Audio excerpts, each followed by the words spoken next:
The family member I got it from was a major antique collector, so wouldn't be surprised if it ended up being quite valuable. It stands about 6 inches tall and weighs around 250 grams. It has small cups and a scroll inside. It's believed to be from Israel and was purchased around 1955. I'm not sure if the material is gold or another metal, but I do believe the gems are real. Anyone know what this is?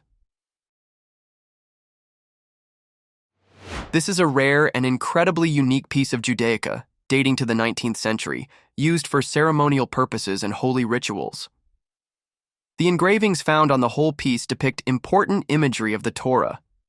The Ten Commandments, crown and castle with the flowing waterfall, grapevines, and leaves to represent wine, Hebrew text, a menorah with the 2 lion figures, and some Portuguese text.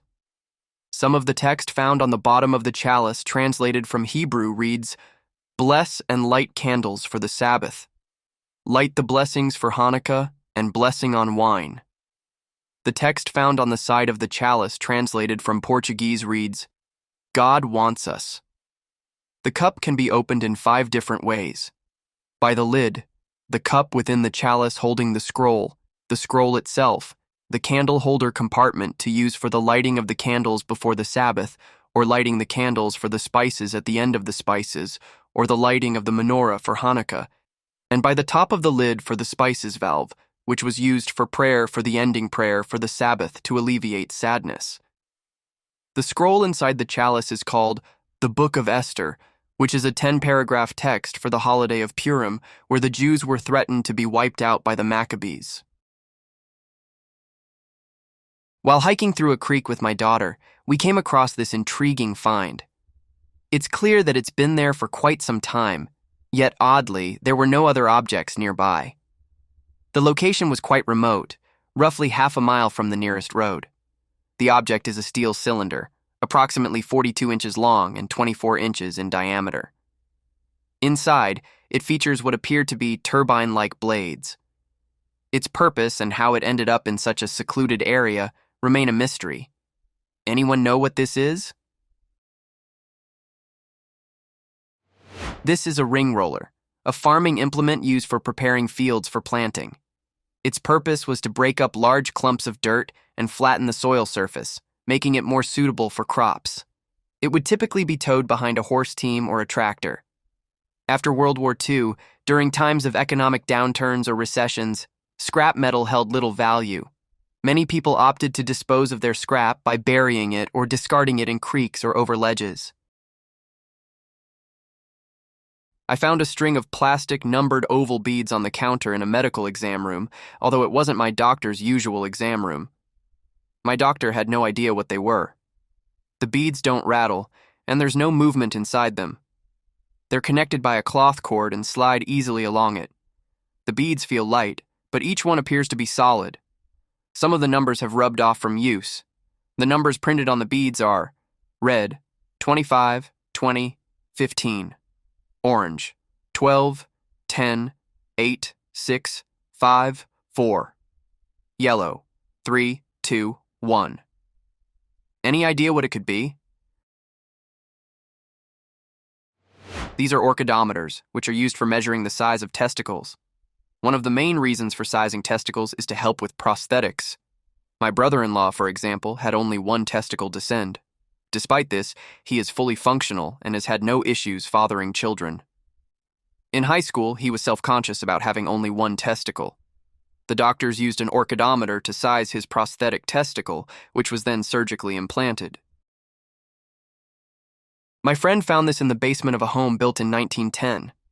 It's no longer in use, but we can't remove it because it won't fit through the doorway. Made of metal, it's very heavy, standing about 4 feet tall and 2 to 2.5 feet wide.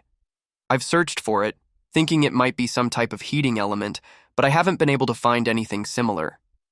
We'll likely need to cut it to remove it, but we'd prefer to know more about it before we start cutting. Any idea what it could be? It looks like some kind of heat stove, possibly fueled by heating oil or natural gas, based on the plumbing hookups. There's likely a chimney connection behind it to vent the waste gases. The metal fins on the stove are designed to help it radiate heat more efficiently into the room. The doorway is very narrow, only 24 inches wide, and it's actually a set of stairs leading up to the main level of the home. To remove it, we would have to carry it up the narrow staircase through the tight doorway and then out of the house. We tried to move it, but it's just not happening. I've had it for 4 or 5 years now, and have shown it to several people for their thoughts. My best guess is that it's some kind of watering can. It stands about 8 inches tall and 5.5 inches wide, made of pottery. The design features an owl on the front and a jaguar on the back, adding a unique touch to its mystery. Any ideas what this thing is? In Hungary, it's called a rezfaszú bagoli. Unfortunately, it's missing a piece, a small copper pipe that would fit into the hole at the front. When inserted and blown into, the pipe creates a funny sound. The design is clever. You turn it over, fill the bottom hole with water, then flip it back. The shape inside prevents the water from leaking out of the bottom. You can then pour the water from the spout on the owl's front, much like a traditional pitcher. As the water flows, it produces a charming warbling or whistling sound. I found these at Goodwill and decided to buy them because I liked the little star design imprinted on the sides. They don't seem to fit together, as both have solid bottoms. They appear to be made of sterling silver and are about 6 inches tall.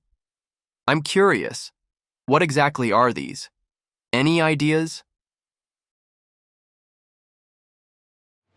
These are parts of a Neapolitan coffee maker. Coffee is a ritual, especially for Italians, and preparing it is a real art. In addition to the more commonly known method, the mocha, we also have the iconic Neapolitan coffee maker. The Neapolitan, cucumella in the local dialect, is a coffee maker that, unlike the mocha, does not use the pressure generated by steam to push the water through the coffee, but relies exclusively on the force of gravity. Invented in France in 1819 by the Parisian Maurice, this coffee maker gained popularity across Italy as a tool used for the preparation of coffee at home, becoming one of the symbols of Neapolitan culture and tradition. The term cucumella, used in Naples, is a diminutive of cucuma, a copper or terracotta vase, deriving from Latin. This is a homemade gyroscopic cube, featuring 10 holes on each side, each hole inscribed with a number. The cube's faces are each a different color, and it can be rotated in all directions. There's no maker's mark or date of manufacture, and I found it at a flea market. I forgot to measure it, but I'd estimate it stands around 17 inches tall and 12 inches wide at the base. The previous owner had no idea what it was. Any ideas or help identifying it would be greatly appreciated.